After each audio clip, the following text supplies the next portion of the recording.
You can't change for the thing.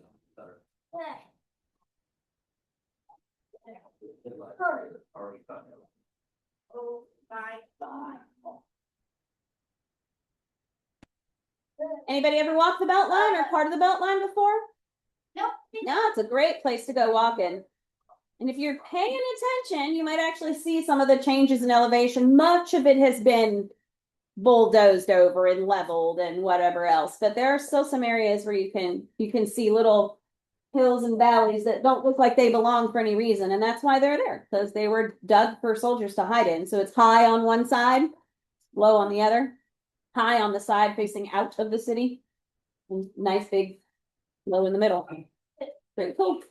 She's coming. She's getting her coins. You don't button? You go right in.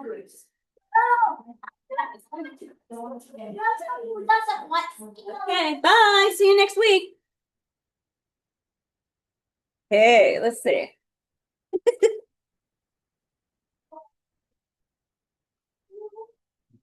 Okay, so y'all probably saw in last week's email that I included a little bit about hand raising and all of that, right? Okay, so that was not primarily for free for y'all. So it's mostly for the littler kids. They're still learning to raise hands and take turns and whatever. So, but as the older group, as leaders, it is definitely helpful if you encourage that same behavior, right? So definitely encourage people to, like, I want it to be like, we're not trying to be overly strict. We just want to be able to stay on track, keep up with what we're doing, complete a whole lesson in the given amount of time rather than run out of time because people are get too chit-chatty or get off topic, right? Okay, so why is this stuck here? So we're gonna go, no, hold on. Zoom just crashed on me. Let me try that again. No, there it is. Share it. Let's try that again. Okay, here we go. All right, so we're going to start by talking about latitude and longitude. And what I'm going to do here is I'm actually going to hand out a couple of these little blow-up globes. Your job is not to throw them or whatever, just to hang on to them. And this is going to help you kind of see some of what we're talking about a little closer up. So you guys can kind of share this one. And Jordan can look in on that one too. And you guys at the back table. Do you mind? I'll have to scooch past you. Do you mind passing those? I know you just sat, but let them share those too. Thank you. All righty. So here we go. Latitude, longitude. Let's start by talking about latitude. Okay. What's another word for the lines of latitude? Does anybody know what they're called? Barrett. You know? You forgot. Had your hand up and then forgot. So they're called parallels. What's the definition of parallel? Yeah, two lines that don't what? Really, were you going to say? Yeah, they never intersect, right? They're running, you can think of them as side by side or on top and below, and they never intersect. If one is even slightly angled, eventually they're going to intersect, right? But if they never intersect, they're considered parallel. So we also call the latitudes parallels. They run east to west, west to east. So if you look at your map, you should be able to find these pretty easily. I mean, your globe, they run west to east. So they are parallel and they never meet. And what do they cross at right angles? Do you know what it crosses at right angles? Do you know, Barrett? The meridians, yeah. Or in this case, the prime meridian, any of the meridians. They're going to cross them at right angles. So the prime meridian in particular is kind of our anchor here. We'll be talking about that in a minute. So they lie in planes that cross Earth's axis at right angles. Where's Earth's axis? Yeah, if you had an imaginary pole that ran from the poles, from the North Pole to the South Pole, if you were to impale the Earth right now, yeah, impale your little thing, then they're going to run, if you can think of them as a series of discs or slices of Earth, where they come to the center of Earth at the axis, they're going to be at a nice little right angle, right? Not but nice little right angle. They get shorter towards the poles with only the equator, which is the longest, is the great circle. So the equator is going to be your biggest, and then they get smaller as they go. The diameter is going to get smaller, right? Either direction. They are horizontal. Now that's in quotes because when you say something is horizontal, it's a relative term, right? Earth is floating in space. It's moving around in the solar system, and the solar system's inside the galaxy, and the galaxy, you know what I mean? It just keeps going, like we said last week, systems inside of systems. So horizontal is the way they are typically displayed on maps and globes, but it's not necessarily true. And Earth's axis is tilted. So like if you look at our actual globe here, you'll see that it is tilted, and those lines are not horizontal if you're talking about the actual horizon, right? Because that's tilted. And then what degree is the equator? What you got, Xander? 0. So have a look. Everybody find your equator. You and your group or whoever you're with, find your equator. Yep, right there. Ridley's got it. What color is it? It's blue on your globe. And you see that it says 0 degrees. What are the degrees on the north and south poles? Do we know? No. 90. Okay, 90 degrees on the poles. Why? What shape are we dealing with, Isabella? 90 degrees vertical. Yeah, that's part of it. We have a 90-degree thing there. And it's 90 up and 90 down. Right, 90 to the north, 90 to the south. What does that add up to? And what is 180 degrees, people? 180 degrees is what is it, Maddox? A straight line. Do we have a straight line if we put them all top to bottom through that axis? There's your straight line, right? So you get 180 degrees when you add them all up. 1 degree is about 111 kilometers, just by chance. 1 degree is about, well, not by chance, actually, it works out, but for our understanding here, it's 111 kilometers is what it turns out to be. All right, now let's talk about longitude. They aren't known as parallels. What are they known as? You said it. Meridians. Okay.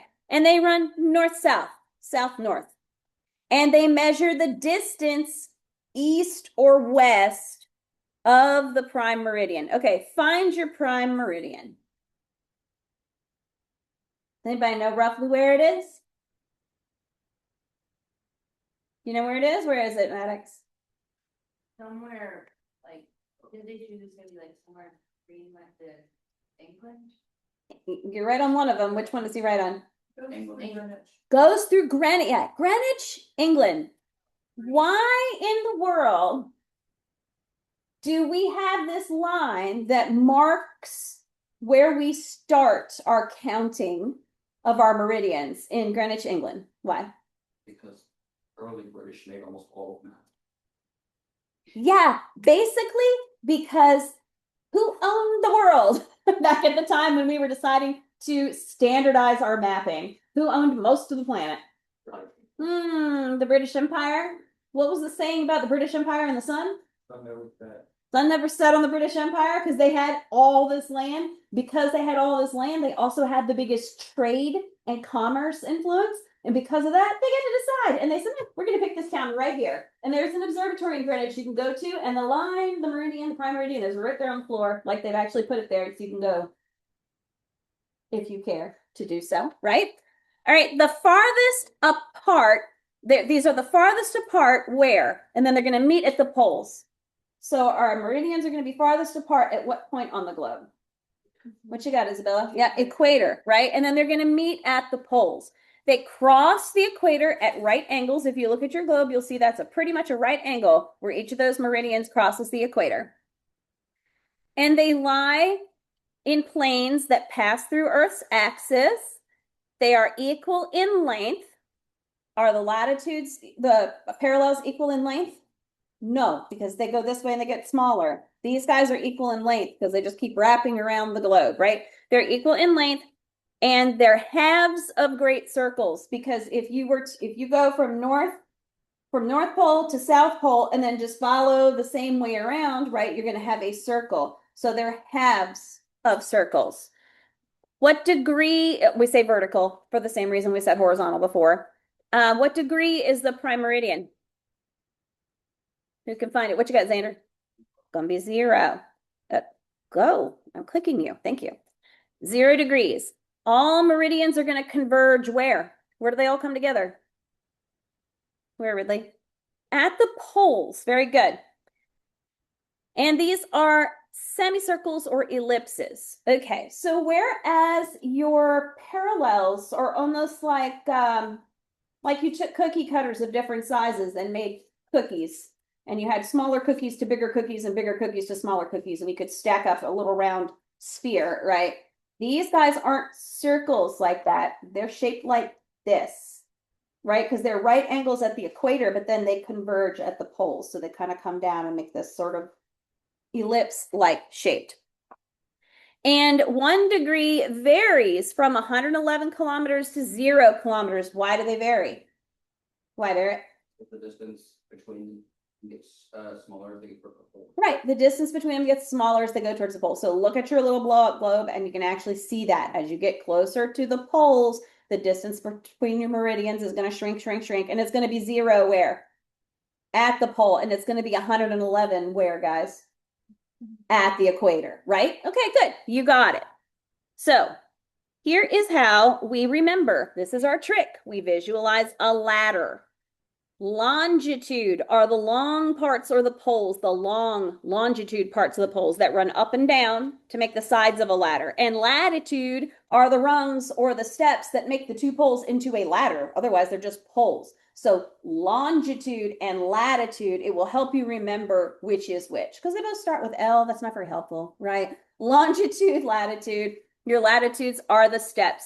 They go east to west, and your longitudes go north to south. So if you can visualize a ladder, you'll never forget it, because that's real easy, right? Ladder, long parts of the ladder of the longitude, right? You got it. Now we're going to talk about this fun thing, the international date line. Okay, first off, it's imaginary, sort of. And I say that. So it is an imaginary north-south line that runs through the middle of the Pacific Ocean, halfway around the world, close to 180 degrees of longitude from the prime meridian. So if you find your prime meridian again, which cuts through Greenwich, England, and you spin your globe and look at the exact opposite side, you're going to find your international date line. So take a second and find it. Make sure you see it. It's going to be in the middle of the Pacific Ocean, exactly opposite your prime meridian, or darn close to opposite it. Everybody see it?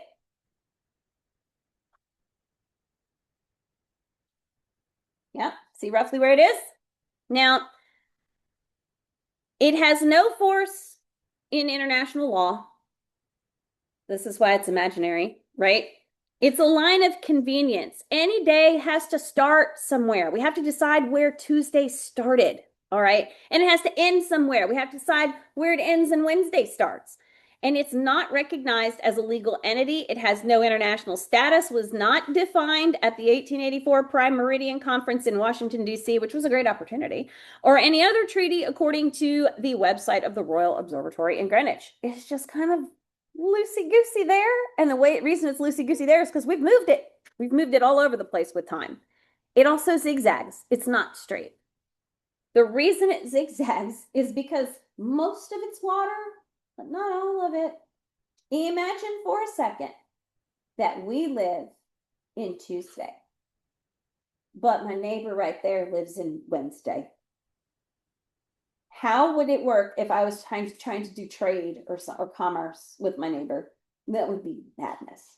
I'd be like, Lawrence, it's Tuesday. He'd be like, no, it's Wednesday. I'm like, no, Lawrence, it's Tuesday. No, it's Wednesday. Okay, this would be madness, right? So if you've got a trading partner that you work with all the time, it's so much easier if you're on the same day, right? Imagine being a completely different day apart. So countries near the international date line have moved it over the years to take into account their needs or concerns. And one of the biggest zigzags occurs in Kiribati, an island nation of 32 atolls, which we'll talk about that type of landform later, but it's a bunch of little tiny islands all stuck together that straddle the equator. In 1995, Kiribati moved a chunk of the line to the east, so the entire country was on the same side. So until from the 1800s, when they decided to do this, until 1995. So for 100 years, this country lived in 2 days. 2 different days, not two different time zones. Like, you know, if you cross from here over Meridian, Mississippi, suddenly you're in a different time zone, right? 2 days. That's craziness. I can't imagine that. So for Samoa, the time jump means that it's 186,000 citizens, as well as the 1,500 in the 3 atoll UN dependency of Tokelau will be in the same day of the week as most of their main trading partners.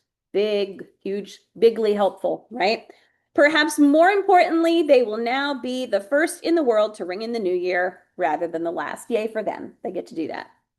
And the midway point of this meridian actually crosses very few bits of land. Like I said, there are 3 islands that are part of Fiji, and they're the only islands actually crossed by the 180-degree line, according to the Greenwich Observatory again. And the line also crosses Wrangel Island, which is far northeast of Russia in Antarctica. But mostly it's in the water, thank goodness, because it would be real confusing.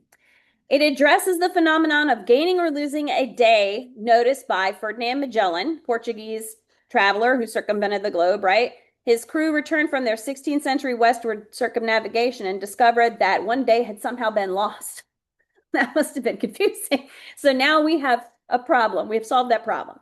Okay, this lady with the watermelon does a great job of explaining how you can have the longest day ever.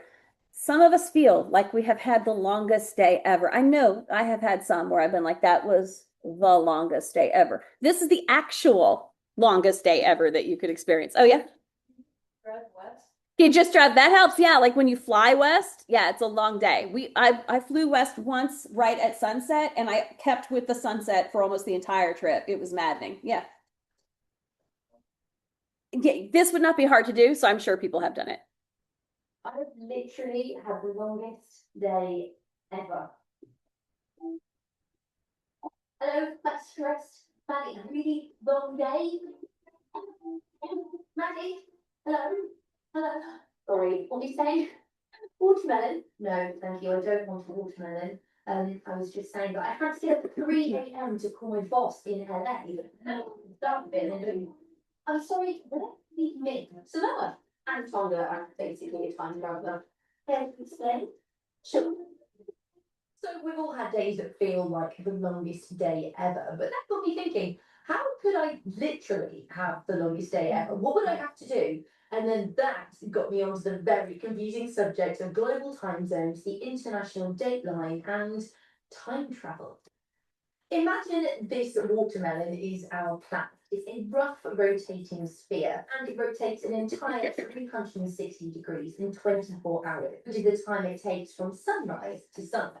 Knowing this, we can work out how far the world travelled in 1 hour. So if we take our 360-degree rotation and divide it by 24, we get 15. So every single hour, the world rotates 15 degrees. And we mark this using vertical lines of longitude, also known as meridians. And quite easily, this watermelon here has bend will represent those quite nicely. 24 vertical meridians, each one marking 15 degrees and 1 hour's worth of time.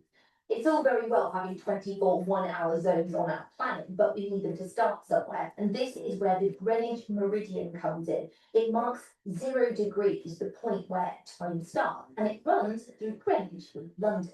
The Greenwich Meridian, marked out by my beautiful red sticky dots, was chosen as the starting point of time, 0 degrees, because at the time in 1884, 72% of the world's commerce depended on sea charts, which used Greenwich as their time meridian. So this is where it begins. It's midday GMT, Greenwich Meridian time. The sun is directly overhead.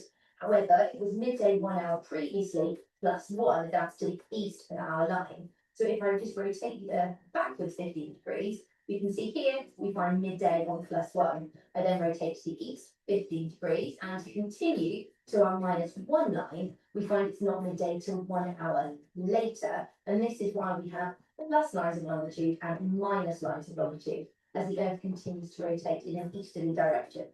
As long as we know the location of 2 places on Earth, we can work out the exact time difference between them. It is 120 degrees away from the UK. I divide 120 by 15, that's 15 degrees per hour, against 8, that's 8 hours. So the UK is 8 hours ahead of LA, minus 1, 2, 3, 4, 5, 6, 7, 8. Now, Stress Maddie called it 3 a.m. We subtract 8 hours, it was only 7 p.m. in LA. The Greenwich Meridian marks time 0 and enables us to add or subtract hours so we can work out time differences across the globe. But we need a way of defining exactly when a new day starts. After all, you can't continue to fly around the world in an easterly direction, just subtracting hours as you go, because you would lose days, and that's time travel, which is impossible.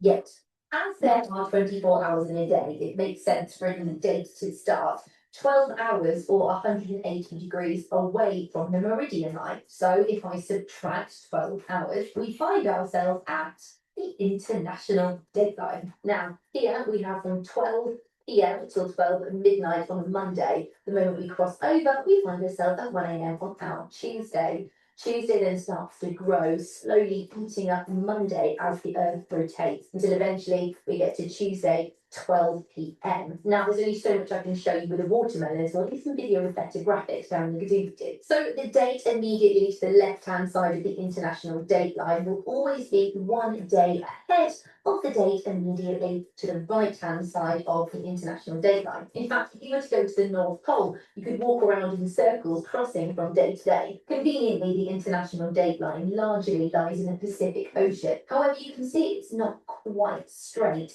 as it's been moved slightly over the years to accommodate the needs of various countries. I'm sure you can imagine it can be pretty frustrating for two countries to do business with each other when they're only a mere few hours apart but exist on completely different days. For example, over here, these guys can be working or be busy on a Monday and only a few hours away, everyone's still chilling over here on a Sunday. But that is exactly what happens for Tonga and American Samoa. Tonga and Samoa are in the same time zone but are split by the international dateline. That means when it's 5 p.m. on a Monday in Tonga, it's only 5 p.m. on a Sunday in American Samoa. But they're just an hour and a half flight away from each other, a mere 552 miles. Therefore, if I spent my entire Saturday on Tonga, I could then catch a plane at midnight and an hour and a half later find myself in American Samoa at 1:30 a.m. on Saturday. And have the whole day again. Technically, my entire day could last 48 hours, and that's just by crossing the international dateline. Sorry, watermelon. Imagine. Oh no, I've sliced it. So yeah, you could have a very long day if you crossed it going eastward, right? All right, so let's look at different types of maps. So we have projections. We have a cylindrical projection. And this is obviously projected onto a cylinder. Okay, now look at your latitude and longitude lines here. What are they in relation to one another? Can you tell? What do you notice? Okay. Yeah, they're right angles to one another, and they're parallel. Your latitude lines are parallel, and your longitude lines are parallel on this type of map, and they do meet each other at right angles. So this is primarily designed for sailors for circumnavigating the globe. The latitude and longitude lines intersect at, can you see what degree? You said at 90-degree angles. Yep. And a great example of this is a Mercator map. You're probably very familiar with these. A lot of the maps that you see like on walls and whatnot are Mercator maps. And if you notice, the distances up here are very distorted. This is what makes Greenland and Canada and Russia so big on maps like that. Like, yes, Russia and Canada are big, but they're not that big.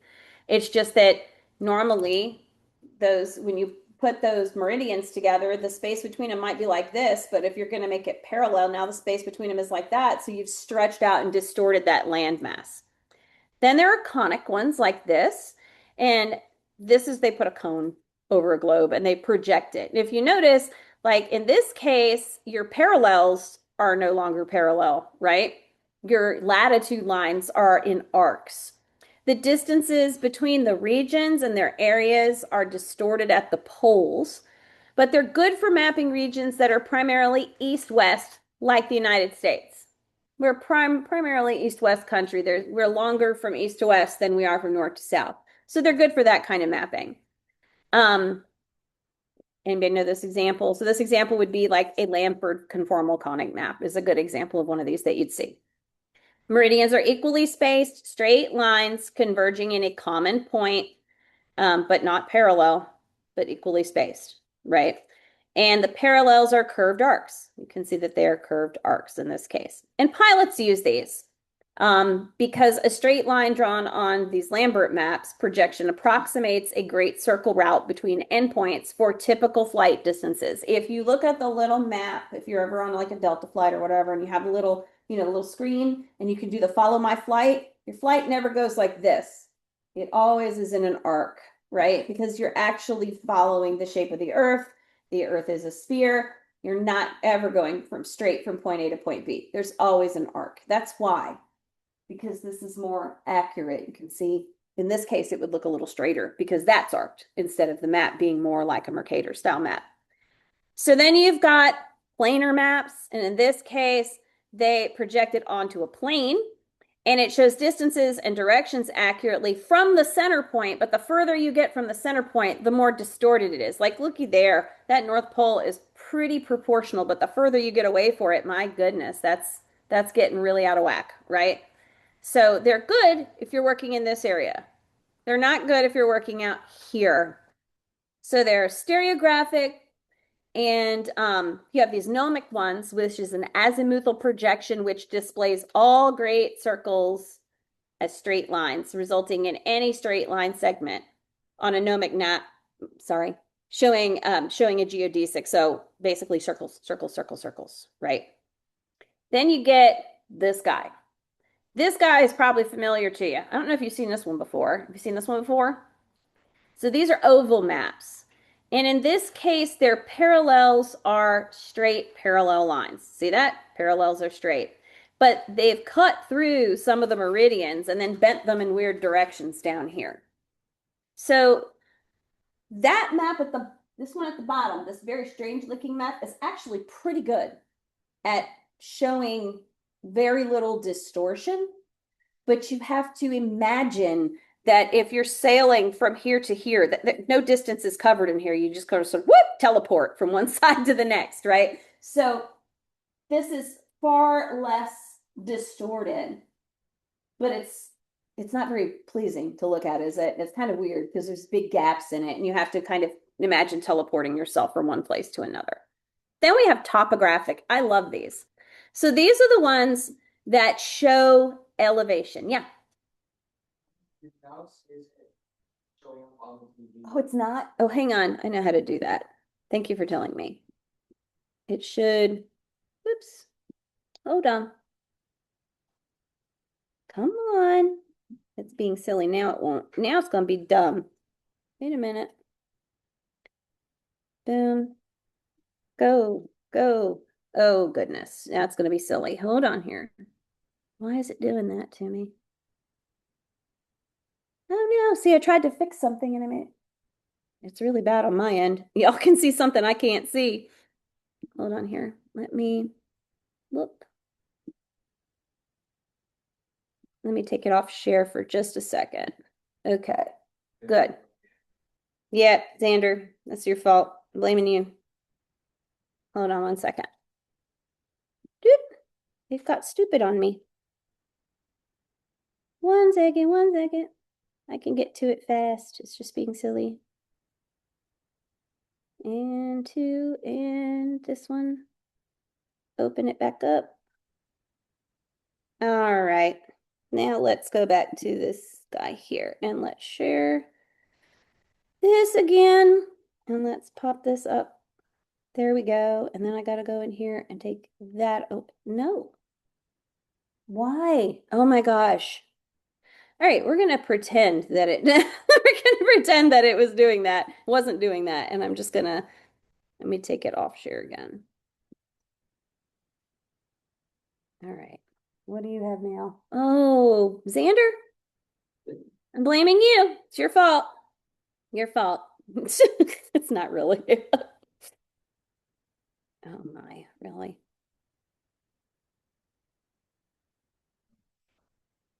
Yeah, yeah, he's in trouble now.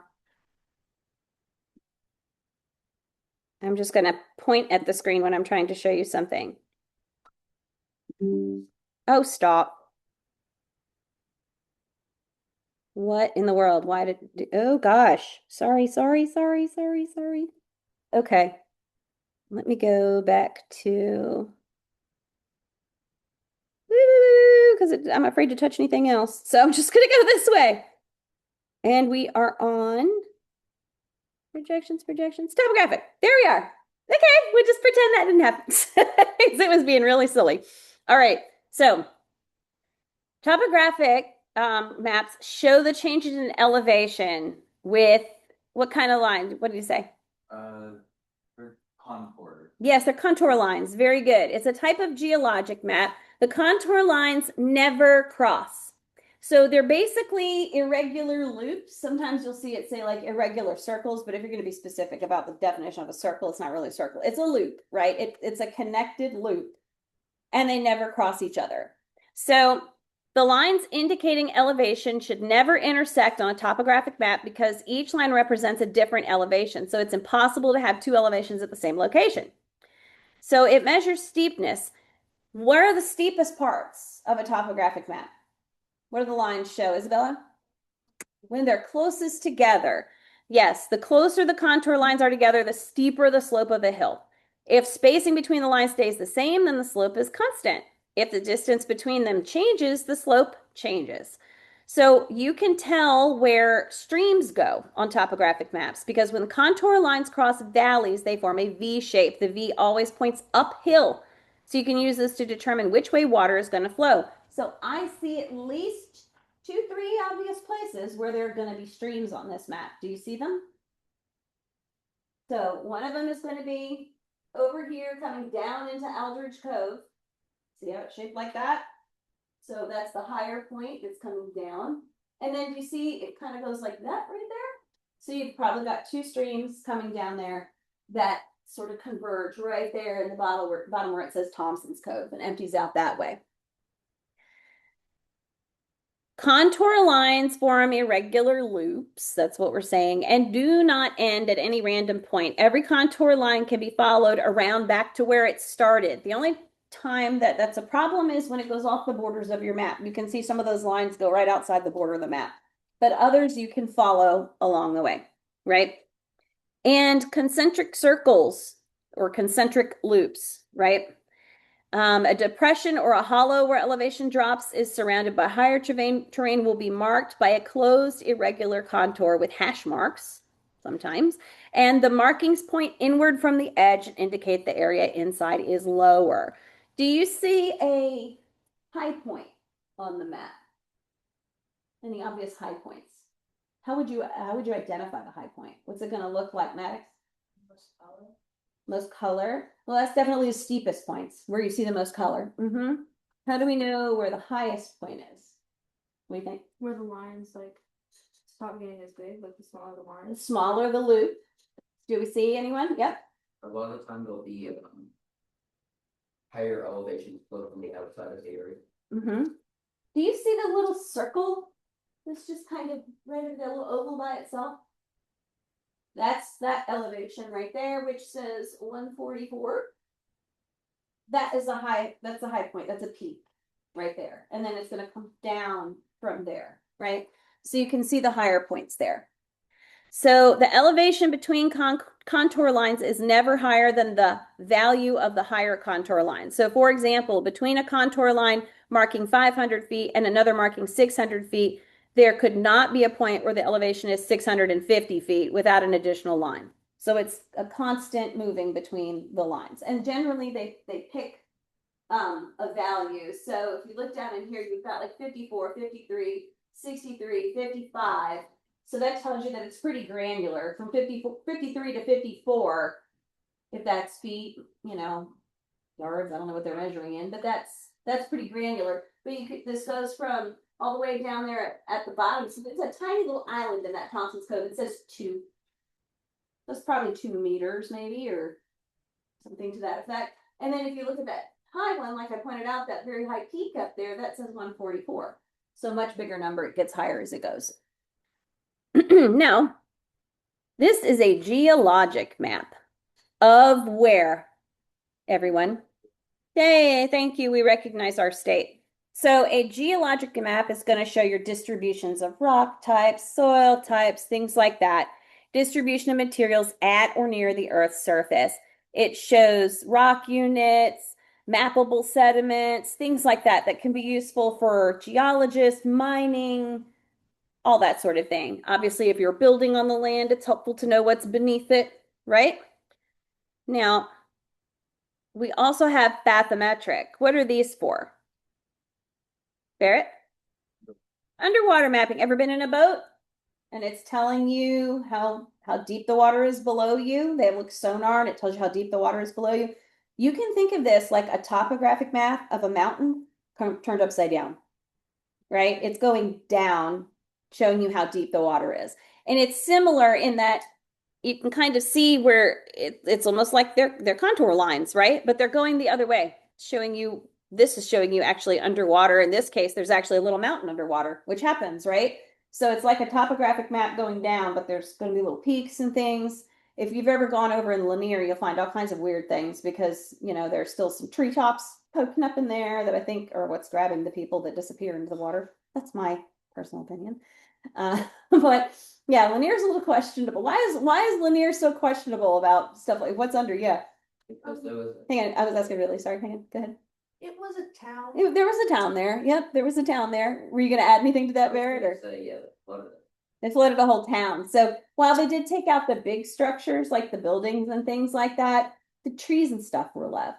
And over time, they will all eventually fall over. And but sometimes there's still branches are sticking up. You know. Mm-hmm. When the water's low, you can see a church steeple sticking out or something. I think the church steeple one might be a myth. I tried to look into it and I never found any verification of that. But when it did several years ago, we had the 100-year drought where you could walk out in the middle of the lake and there were grandstands from an old dirt racing track. Their concrete grandstands were still there and there were tires from like the racetrack just kind of laying all around. So that was definitely visible. So yeah, they supposedly took down all the churches and things of that sort. And they also claim to have moved all the cemeteries, but there are plenty of people who would disagree with that because there are lots of people who like to think the lake is haunted, right? You know, it's haunted because they left bodies there, but they said they moved them all. There are several cemeteries that accepted the interments that were being relocated, right? So bathymetric basically is like a topographic map representing a depth of a body of water. So let's see here. What type of maps are these? What's this one?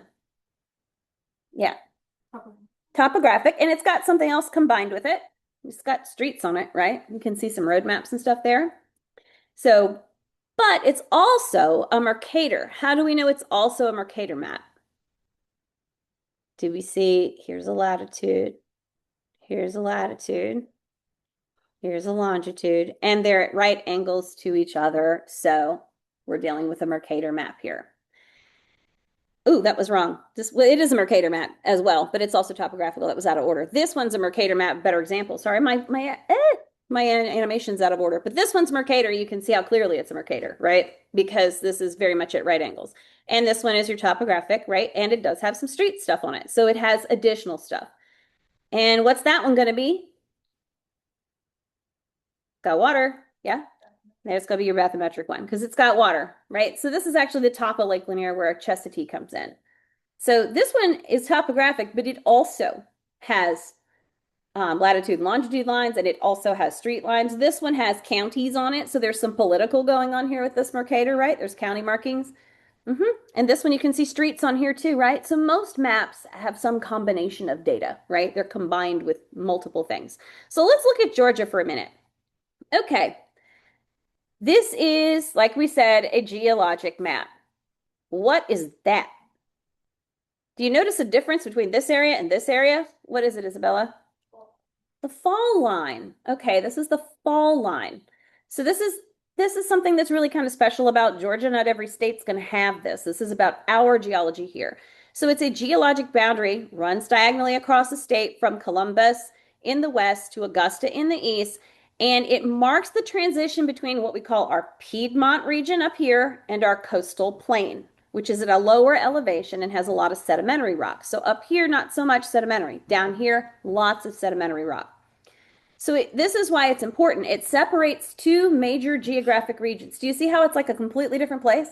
Like up here and down here, if you're talking geologically, it's a completely different place. Major cities such as Columbus, Macon, Milledgeville, and Augusta developed along the fall line because it marked the head of river navigation and provided water power for mills and industry. The reason it provides so much water power is this is a higher elevation, this is a much lower elevation. So the water's all going, this is higher up here and lower down here. So the water's all coming this way, right? It's all coming in. Now, geologically, it represents the ancient shoreline of the Atlantic Ocean during the Mesozoic era. Ocean, all the way to there. Right? So if you're going to find some fossils in this state, not a bad place to go. East of the fall line, there are lots of places there where people do go digging and stuff. The fall line separates the Piedmont from the coastal plain and is where many Georgia rivers form rapids and waterfalls. If you want to go do your rapid kayaking, your whitewater rafting, great place for it. This is where you'll find it. Pretty cool, right? Not every state's going to have such an obvious geological feature like that, but ours is really cool. And if you're driving like, and you're going to Savannah or whatever, you can see like the land changes. You can tell the land has changed. It's almost obvious if you're just paying the slightest bit of attention. You're like, I'm in a different place. This suddenly looks really different to me. All right, so map legends. So map legends define features in a map. It simply displays the symbol followed by a text description of what the symbol represents. We know about map legends if we didn't have, what is this over here? If you didn't have map legends, you'd get very confused as you'd have to write so many words on the map. Like those of you that were trying to write chair and table in little tiny things on your map, it probably got kind of junky looking, right? Whereas if you could have put a blue square in the corner and labeled that chair and then just put a blue square anywhere there was a chair, that might have been a little neater, right? And easier to see. So that's why we do that. And then map keys and map legends unlock the information on the map. They're essential to understanding the information the map provides by explaining what different symbols, icons, colors represent. Without a map key, maps make little sense. So let's look here. Anybody know where that is? Can you recognize it? Atlanta Highway, Caroline Way.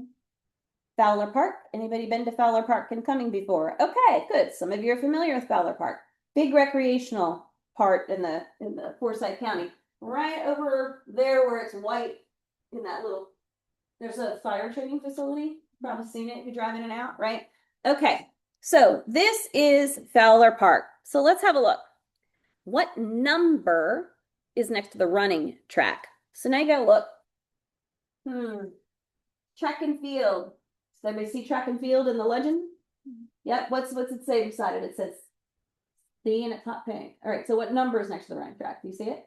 11. Does everybody see it? So 11 would be right there where the track is next to C. Okay. Excellent. How about how many playgrounds are there? How many do you see? She sees 2. Leah's right. I see 2 as well. So playgrounds are denoted by the little yellow triangle. And there's one right there. And then there's one up there. Anybody ever been to those? Those are good playgrounds. I like them. All right. How about, is the dog park nearest the paved walking trail or the greenway? Now you got to find 3 different things.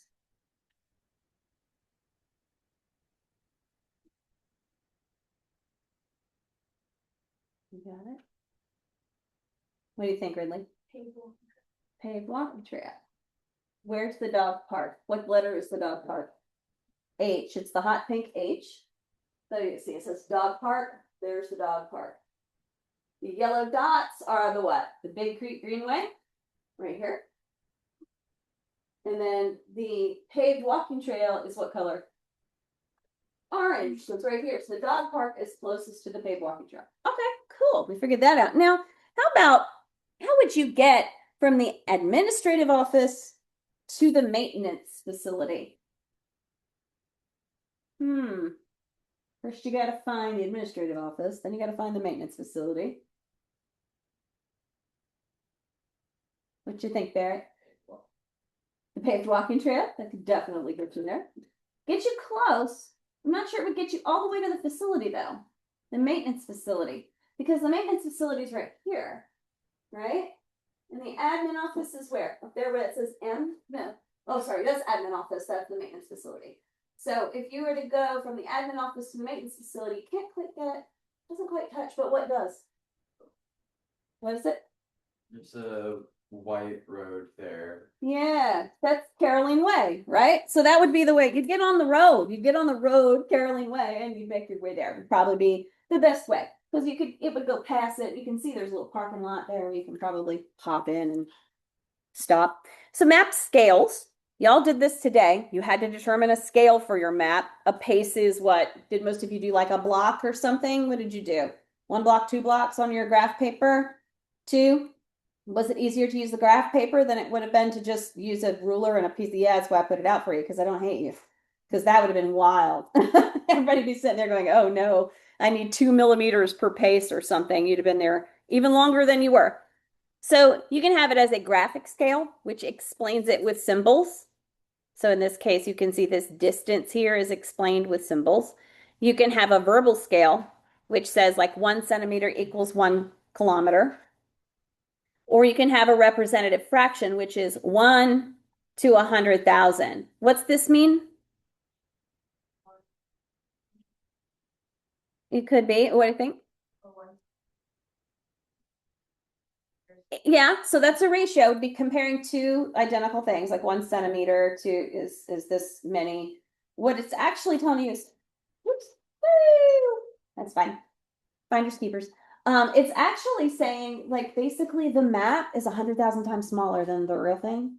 Like it's kind of like people that do miniatures or doll houses, like they'll use a scale like this. So sometimes they'll do like a 1/12 scale, which is basically, 1 foot is 1 inch, and that's how they do it. And there's all kinds of scales. But so there are multiple ways to scale a map.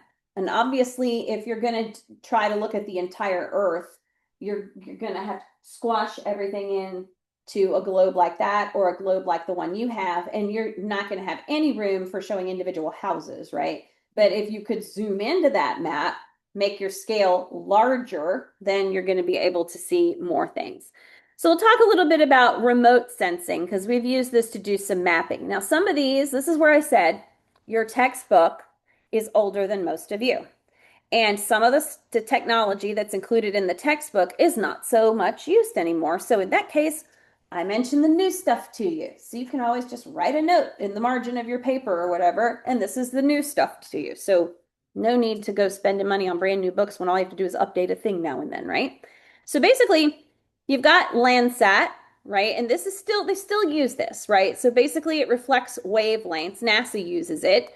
It's a scientific satellite that studies and photographs Earth's surface by using remote sensing techniques. It's comprised of 8 Earth-observing operational satellites that use remote sensors to collect data and image our planet as part of the U.S. Geological Survey, or USGS, National Land Imaging Program. Provides essential land change data. Land changes. Land is constantly changing. And trending up information not otherwise available. Represents the world's longest continuously acquired collection of space-based moderate resolution and remote sensing data. So been doing it for a while, and it has a good historical record of how things looked. So we compare how it looked on such and such a date to how it looks today. We can tell how things are changing. We can also use it to predict how things will change, right? And that's obviously important for a number of reasons.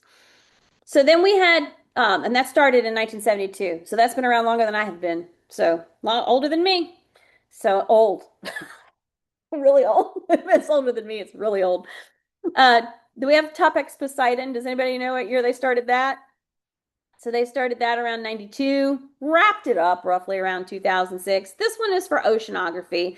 And you can tell from right there, Topex in the name, it's ocean topography, right? And an altimeter bounces radar pulses off of the sea surface, measures the time it takes for the signals to return to the satellite, kind of like echolocation with like bats and stuff. But they're doing it with sonar, which is the same thing, right? Works the same way. They send it down, it bounces back. How long did it take? That's how deep that spot is, right? And it also has a microwave radiometer to correct any errors in the time delay caused by the water vapor in the path or through the atmosphere. So there's a lot of technology going into it, but we've pretty much used it. We're not using it as much anymore. Then we had C-beam. They still use this to a degree. This started in 1977, so God bless it. It's a year younger than me. This thing's been out for 49 years doing its job. And there's also one called Gloria, which is geological long-range inclined ASTIC and many other iterations. So basically, this is more deep water sensing. We're trying to get an idea how deep is the water here. And there's shallow water units, deep water units, lots of stuff. Now, this is what we use primarily now, right? This is how we're mapping for the most part, is we're using GPS. When did it start? When do you think GPS started? When did we really start using it? Anybody know? Maddox, do you have a guess? Early 2000s? What were you going to say? Same thing? Yeah. Same thing? Wow. Oh my. So this is not for public consumption. There was not consumer GPS that went back to the 70s. But you're correct that consumer GPS went back to the early 2000s. Us being able to use it, like not until we had smartphones, right, that were allowed us to use GPS could we tell that sort of information for ourselves. But scientists have been using it for quite some time. So how does it work? Here's how it works. GPS devices, just like we used to use the stars. So that thing that tells your phone exactly where you are is actually similar to how ancient sailors navigated the dark, forbidding seas. Those constellations in the night sky, they helped us locate where we were by giving us a reference point. GPS, or the Global Positioning System, is a network of about 30 satellites circling the Earth. And it's those satellites overhead that act like stars, giving us similar reference points to help locate us down on the Earth's surface. Of course, those rusty old sailors would be shocked by the accuracy with which we can do this now. At any given time, at least 3 of those satellites are overhead of anyone on the Earth. Those 3 satellites locate a receiver back on Earth and communicate between one another using radio waves. Then they calculate a 2D position between them using our latitude, longitude, and by tracking our movement. With 4 or more satellites, air traffic controllers can determine a pilot's 3D position. That also includes altitude. So the next time you're geotagging a selfie or flying back home, remember that it's those 30 satellites above us that work like the stars in triangulating your exact position, even while you sleep. The United States Air Force is powered by airmen and fueled by innovation. Yeah. So then you have something like a GIS, which is a geographic information system, which is a combination of systems. Where might you use a combination of GPS and maybe a map image, maybe a street map? You ever looked at Google Maps on your phone and it shows you sitting in your house? And if you look at it with the satellite view, you've got street names and an actual picture of your house with you sitting in your house. You know, you're like, oh, right above my head, right? That's when you do this. When you combine all these things together, all this tech together, that's how you get this sort of thing. Nope. So a geographic information system creates and manages and analyzes and maps all types of data. A GIS connects data to a map, integrating location data, where things are, with all types of descriptive information, what things are like there, and it provides a foundation for mapping and analysis that is used in science and almost every industry. You got vector data. Vector data structures represent specific features on the Earth's surface and assign attributes to those features. And you got raster data. Raster data is stored on as a grid of values which are rendered on a map as pixels. Each pixel value represents an area on the Earth's surface. So what navigation system do you use or do your parents use to get around in the car? What do you use most often? GPS. What specifically? an app or Google Maps. Google Maps, Rural Ways family. Waze, yep. Apple Maps. So Apple Maps, Waze, Google Maps. I am going to admit I am 100% a Waze girl. So what about Google Maps and Waze? All right. So Google Maps is a GIS called a satellite hybrid because it's a photographic map with a road map, right? And it has GPS integrated. That's how you can look at yourself on the map and be like, there's a satellite picture of my house with a line drawn in front of it with my street name on it, but the dot is where I am, right? So it's integrating your satellite location, a satellite photo of the location, and a street map. And then you get stuff like Waze. So this is a GIS using ARCGIS. So that's Aeronautical Reconnaissance Coverage Geographic Information System. Wow. So it's a family of client software, server software, and online geographic information system services developed and maintained by Esri. That's who owns and manages Waze, which is impressive because Waze is always updated. Like, these people must work hard. And this ArcGIS was first released when? When do you think Waze came out? Anybody know? Nobody wants to guess. Maddox, you gonna guess? 2010? 2015? What do you think over there, Jordan?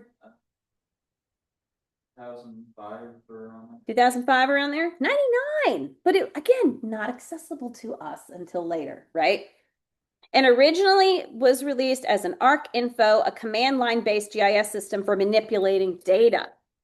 ArcGIS Online is a cloud-based mapping analysis solution. The other thing that Waze has that some of these other ones don't have is the social media input to Waze. You can tag a cop. You can tag an accident. You can take, if you're not driving, you can take a picture of the accident and upload it to, anybody ever done that? Been sitting in traffic and been like, why is this traffic? And you see the little icon that says there's an accident? You can click on the little Wazer cars and some of the little Wazers up there will have taken a picture of the accident and you can see it yourself, even though you can't see it from where you're parked, where you're stuck. So yeah, that's it. It involves like a social media aspect too, which is really kind of cool. All right, longitude and the chronometer. All right, here's where Greek and Latin roots again. Chronometer, chronometer. What does it mean, even if you've never heard it before? Time measure. Chrono, time, meter, meaning measure, right? If it said chronograph, what would it be doing? Writing, yeah. Writing or drawing time, right? So chronometer, chronometer, right? Throughout history of navigation, latitude could be found relatively accurately using celestial navigation. However, longitude could only be estimated at best. This was because the measurement of longitude is made by comparing the time of day difference between the mariner's starting location and the new location. Even some of the best clocks of the early 18th century could lose as much as 10 minutes per day, which translated into a computational error of 242 kilometers or 150 miles or more. That's a big difference, right? If you're trying to get somewhere and you don't want to be 150 miles off, do you? I don't. I don't want to spend an extra 150 miles trying to get somewhere because I didn't get there right in the first place, right? And 10 minutes a day is a lot. That's a lot. It doesn't, 10 minutes of your day is not a lot when you're like, I'm going to take a 10-minute nap or I'm going to pay attention for 10 minutes or whatever it is. But if you're talking about keeping time and measuring it accurately, losing 10 minutes is a big deal. So in 1764, a British clockmaker named John Harrison invented the seagoing chronometer. This invention was the most important device to marine navigation in the 3 millennia that open ocean mariners had been going to sea. In 1779, a British naval officer and explorer, Captain James Cook, used Harrison's chronometer to circumnavigate the globe. When he returned, his calculations of longitude based on the chronometer proved correct within 13 kilometers or 8 miles. Much better than 150, right? That's a huge improvement. Today, being 8 miles off would be like an absolute disaster, right? Can you imagine that? Like if Waze tells you you have 8 more miles to go, and you really have 16. Or if it tells you you're there and you're 8 miles away still, 8 miles in this area can take 30 minutes to travel because the traffic's so bad, right? So 8 miles is a big deal, but considering what they were dealing with before, it's a marked improvement, right? So in 1884, by international agreement, we put the prime meridian passing through Greenwich because, the British. That's all you got to say. The British, right? So they won because they owned everything. All right, so let's look through your binder work and let's see how we do here. Give you guys a second to get it all open. All right, what is the word for the science of map making? I'll do Lucas. Cartography, very good. And imaginary line that separates Earth into northern and southern hemispheres is what, Jordan? Go. Yep. D. Distance in degrees north or south of the equator is going to be, Xander? E. Yep, latitude. Distance in degrees east or west of the prime meridian. Leah. There you go, B. Very good. And twice. Reference point for longitude that passes through Greenwich, England, and is 0 degrees is what, Claire? Prime meridian. There's your prime meridian. Very good. So that's A. All right. So for these, we're writing true if the statement is true and false if it's false. And then we're changing the italicized word to make it true if it's false, right? All right. So the first one says the equator is located halfway between the North Pole and the prime meridian.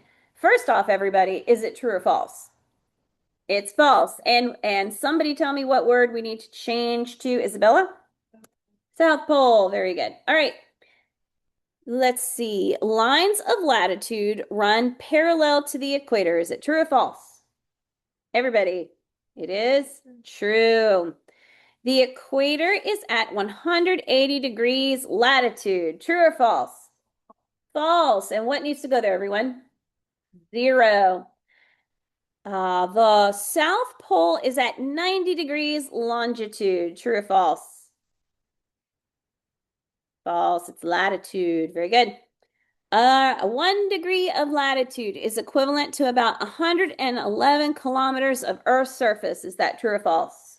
True, everybody. Good. Each degree of latitude is divided into 360 minutes. Is that true or false? Yeah. Whoop. Wait a minute. Mine are off track. Yeah, that's true. All right. We'll move on to 12. And I will come back and make sure I'm actually reading that correctly. Because I don't know why it didn't show up. I think it's going to show up in a minute. That's why I don't want to say anything yet. Okay. Lines of longitude are also called meridians. That is true, right? And then prime meridian is the reference line for longitude. And that's 13. 14.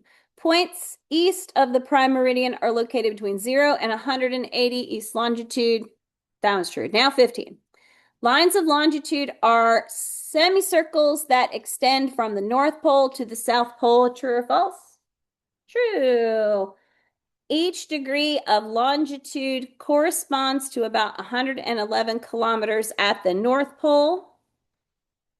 False. Where is it? Equator. Very good. All meridians converge at the poles. True. And there's the one that was missing. Oh, no, it's not. It's just missing. That is weird. I will have to fix that. All right. For this one, we're just going to fill in the blank. What explains the symbols? You have to understand because this is not it's in presenter view right now. So my letters are like this tall. I can barely see it. That's why I'm sounding so weird here. What explains what the symbols on a map represent? Everybody? Map legend. To measure distances on a map, you need to use the what? Map scale. A blank expresses distance as a statement, which that verbal scale, right? What consists of a line that represents a certain unit of distance? There you go. Oops, that one's out of order too, but yes. There's your graphic scale. Fractional scale was your last one. I don't know why my animation's all screwy. Okay. Which city on the map is closest to the campground? Jordan? Oak Hills is closest to the campground. Which highway leads to a skiing area? Lucas? Highway 33 leads to the skiing area. And look at the verbal scale. If the distance from Centerville to Oak Hills is 10 kilometers, how far apart should these cities be on the map? What do we have? Anybody know? 10 centimeters. There you go. So, well, wait a minute. Did I read that backwards? I did. I skipped one. I'm sorry. I told you it's so small. Day City and Oak Hills are connected by the railroad. Sorry. And then that one is 10 centimeters. All right. That was an okay answer. Okay, moving on. All right. The arrangement of electromagnetic radiation is called what? The electromagnetic spectrum, right? Which term describes the number of waves that pass a particular point each second? What's that one? Frequency, right? Well, in physical science, we talk about frequency and wavelength. Frequency is how many times this wave passes this point in a given amount of time, and then wavelength is how far apart the peaks are, right? And then amplitude is how high the peaks are on a wave. Which of the following is not a type of electromagnetic radiation? What you got, Lucas? Ocean waves. Yeah, that's kind of a dumb one, right? The speed of light in a vacuum is what? Anybody know? What you got, Jordan? Yeah, it's A, 300,000 kilometers per second. Which form of electromagnetic radiation has the highest frequency, Maddox? There you go, gamma rays. Which form of electromagnetic radiation has the lowest frequency? Barrett? There you go, infrared. All right, now, for these guys, we are going to write which of these systems is most applicable. So uses a system of 24 satellites that transmit microwaves. This one's going to be what, everybody? GPS. And in the video, it's updated, it says 30 satellites. So we have increased our number since the initial. Use of radar, to map features such as mountains and valleys that are on the ocean floor. What you got, Jordan? Beam. There you go. Or Topex Poseidon, actually. But yeah, you could do C-beam for that too. But I think, yeah, it wasn't one of the choices, was it? Yeah. All right. Uses a handheld, yes, gosh, so small, receiver to help people determine their exact position on Earth. What have we got here? Maddox? There you go, GPS. Creates images that show surface features as different colors. What's that one going to be? That one is Landsat. Used for ship and airplane navigation. Yeah, GPS, and picks up bulges and depressions in ocean water. This one is Xander. There you go, Topex Poseidon. Very good. Now, that's how or roughly how your crossword should look. If you want to, I'll give you a second to check it.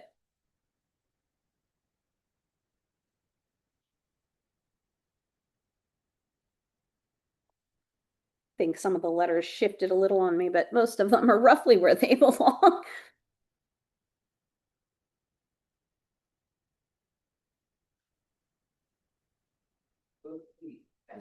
Aston. Where are you looking? Number 19. 19. Gosh, these are so small. Oh no. No, that's supposed to be an R. That should be an R, but Apparently I put it in as an N. No, good call. I'll fix that one. Thank you. You have to take, when you're doing this in PowerPoint, you have to take each little text box and stick each little text box inside the little box. It probably took me 45 minutes just to do that crossword puzzle on to make it show up here appropriately, right? So obviously I just forgot to change that letter, but thank you for pointing that one out. Good call. You can get a brownie point for that if you write it down and put it over there. Mhm.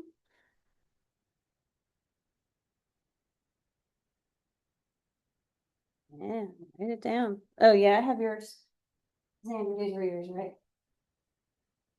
Yeah. You wrote these down last week. You're too much notes. All right. So we have a test. For some of you, this is your first test. Don't panic, right? These are the topics that will be on your test. And I'm going to show you how to find the information you need to study for your test, right? So some people like to take a picture of this screen. You may, but I'll show you where to find this so you don't need to take a picture of the screen. All right, so what I'm going to do is I'm going to take this off of here and make it share my screen instead. All right, here's how you find it. I have a million tabs open, so forgive me for that. You go to our website, right? Then where do we go? Somebody tell me, where do we go next if we're trying to get to Dropbox? All the links. We go to all the links and we open up all the links and we click where it says all the links. What's the password? And how is Rico put in? All caps.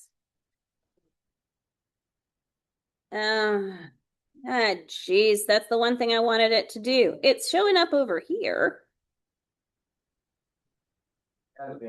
Hold on. I'm going to turn my computer around to show you because I don't know why it's being stupid today. Okay. You're going to go to the guest area. Hit that, put that in, right? All right. When you get here, then where are you going? We're going to Dropbox. Here's Dropbox. Okay, when we get to Dropbox, where do we have to look? For test study, where do we look?